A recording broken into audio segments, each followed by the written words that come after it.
emergence of new media has created with it the advent of the television, computer, smartphones, tablets, and an extensive network of social media platforms designed to connect us despite our vast physical distances or simply our busy lives. With the explosion of social media websites like Facebook, Twitter, Snapchat, Instagram, and countless other websites, a new significant phenomenon has emerged among a vast number of millennials. This phenomenon being that of sexting. What is sexting? According to the International Journal of Cybercriminology, sexting is the act of self-photographing nude body or body parts and sending them to others, as well as texting obscene words to known persons, in most cases using mobile phones.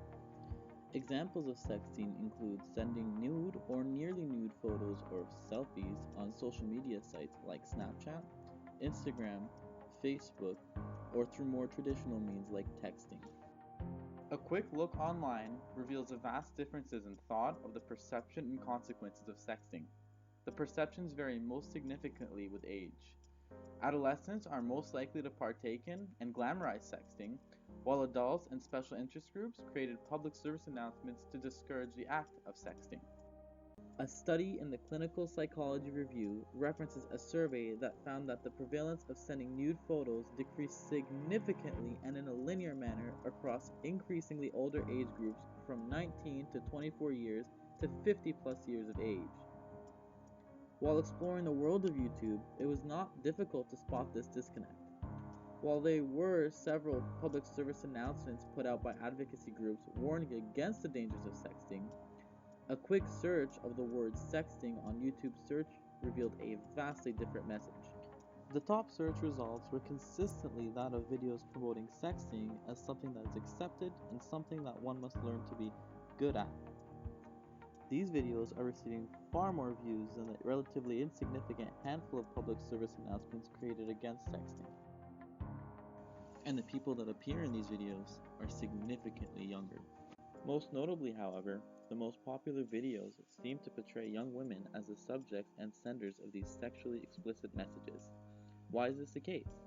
Does being a woman condition them to be susceptible to feeling the need to participate in this activity as compared to men? According to my research, it most certainly does. According to a study published in the Journal of Children and Media, girls in the study were no more likely than boys to sext. However, they were more likely to experience pressure to do so, particularly from boys. Girls were commonly judged harshly whether they sexted, for example, being called a slut, or whether they didn't, for example, being called prude, whereas boys were virtually immune from criticism regardless. But with all this discussion around sexting and its effects, one may ask if sexting is simply a harmless exchange of messages, or if it's connected with an increased risk of adverse sexual behavior in general. If your teen has a cell phone, there's a pretty good chance they know someone who's sexted. But is your child the one doing the sexting? A new study finds sexting appears to be part of a cluster of risky sexual behaviors among adolescents. The study also shows teens who had sexted were more likely to report being sexually active and were more likely to have had unprotected sex. This report was corroborated by a similar study from the Journal of Adolescent Health, which found that compared with their non-sexting counterparts, participants who engaged in sexting were more likely to report recent substance abuse and high-risk sexual behaviors, including unprotected sex and sex with multiple partners. With the rise of sexting among minors, there also comes with it a slew of legal issues that arise.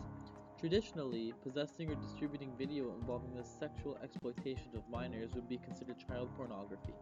However, given the advent of sexting, minors are now depicting pictures and videos of themselves and distributing it to others.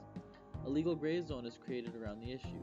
Is it still considered child pornography if a minor willingly sexualizes themselves and knowingly distributes this footage? According to the Journal of Media and Cultural Studies, the law as it's presently framed views under 18s as being unable to give consent to sexting.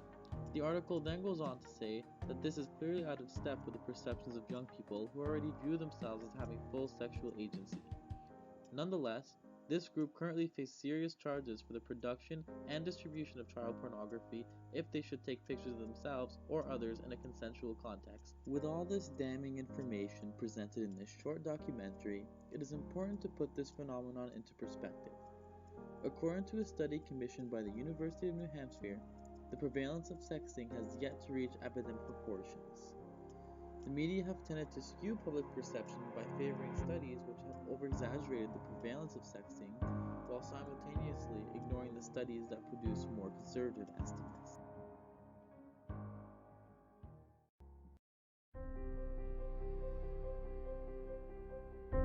In conclusion, sexting is a product of new technology. And like any new technology, it's imperative that citizens, lawmakers, and those doing the sexting set boundaries for this activity, and that politicians update laws to effectively ensure the freedoms and safety of its citizens.